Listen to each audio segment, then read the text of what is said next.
Hey guys, Donnie here at the Morrow Group, eXp Realty, Memphis, Tennessee. Last week we talked about setting your goals and your plans for 2023. This week I want to start just a little bit on the mindset of how you can accomplish those goals. So stay tuned and let's talk real estate.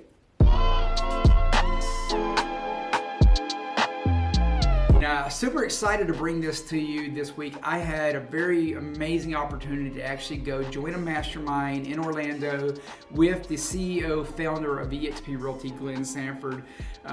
Man, such a great guy, so laid back, and I was just blown away by the mindset. And it's easy to see why he has been able to accomplish what he has accomplished. And I thought that I could bring some of that to you all. What struck me about meeting Glenn and hearing him speak and spending some time with him is I don't feel like he ever thought, oh, that won't work. He definitely, while he's a laid-back guy, he is definitely an out-of-the-box thinker, and certainly I never saw him say, oh, that won't work. Some people came up with some unique ideas, and he definitely evaluated those ideas, maybe found some weaknesses in some of them, found some strengths in some of them, but he certainly has the attitude of, hey, how do we make it work? And I think that's what a lot of us need to look at in our real estate businesses. It's not why stuff won't work. I talk about this with my agents sometimes. Here's the truth. Your success comes down to your mindset. And one of the reasons Glenn has been able to build the fastest growing real estate brokerage in the world, and why he's been able to get to 87,000 agents in such a short period of time, is because of the mindset and the belief that it could happen and doing it for the right reasons. So what do I mean by this? Well, I think a lot of real estate agents are always out there looking for the magic bullet. How do I get the easy leads that just come in and they call me and I just go list her house? How do I get the buyers that come in, they call me and I just go sell them a house? And the truth is, if you want to do real estate at a high volume, that's not the way most of us do it.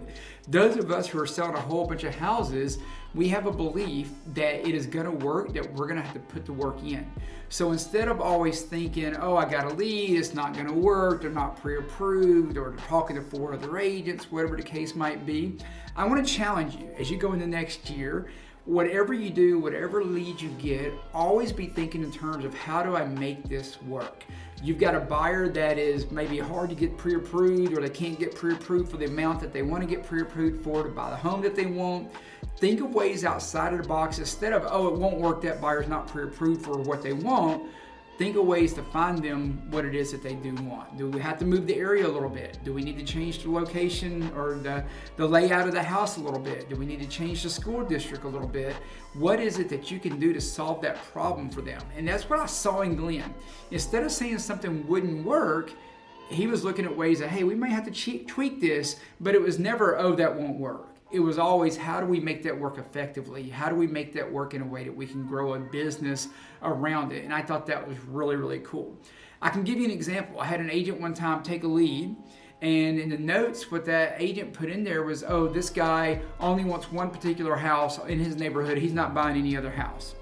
So when I saw the note, I thought something wasn't right about it. Called the agent, we talked through it and gave him some scripting. He called that particular client back, and come to find out, it wasn't that client actually only wanted to see that one house. That just happened to be the lead that the client asked about, or the house that client asked about. It wasn't on the market yet, and the agent, instead of finding a way to say, hey, how do I make this work, they just shut down and assumed that the client wasn't interested in anything else. Well, when they called back, spoke to the client, what they found out is the client did like that house, they wanted something like it, but guess what? If they found another house that was really, really similar, they would have been interested in that one also. And guess what? They had to sell the house that they were in now. So that lead that agent thought was a dead end because he wasn't open-minded enough to find a way to make it work, because he saw the negative side of the lead instead of seeing the positive side of the lead.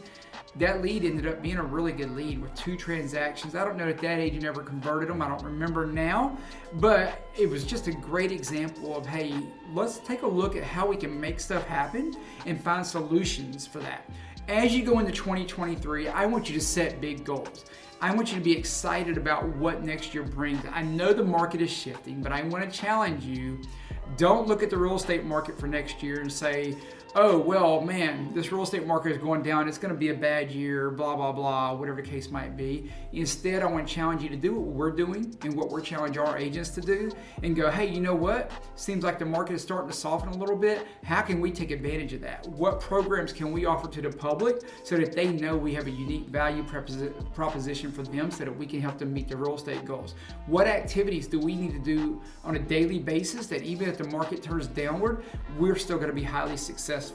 What lead gen do we need to invest in that maybe some other brokerages or agents or teams or whatever are backing out of to try to save money? Maybe this is our chance to capture some market share because we have plenty of funds that we can invest in that lead gen to take care of our agent. What staff do we need to be hiring? This might be the opportunity where some staff might be looking for a job and you could find a true rock star that you couldn't have found 6 months ago because her job wasn't as shaky or as unstable as it might be now. I know I'm personally looking for a key player for my staff, and I'm kind of excited about the prospects that I have the opportunity to really try to find the right person because I think there's more people out there looking for jobs than there was 6 months ago. But you've got to learn to ask those questions. Instead of always saying, this won't work because of this, I want to challenge you to always say, how do I make that work? What is the answer to this problem? I have a problem. How do I solve that problem? How do I think outside of the box and find the solution to make it work? Guarantee you your mindset is one of the things that's helping you move forward or holding you back. So I hope that helps you out. Don't forget to like the video. Love to hear some comments down there as to maybe some things you're thinking outside of the box or here's some of your 2023 goals. And make sure you subscribe to the channel so you don't miss any of Coach Donnie Morrow content that we put out.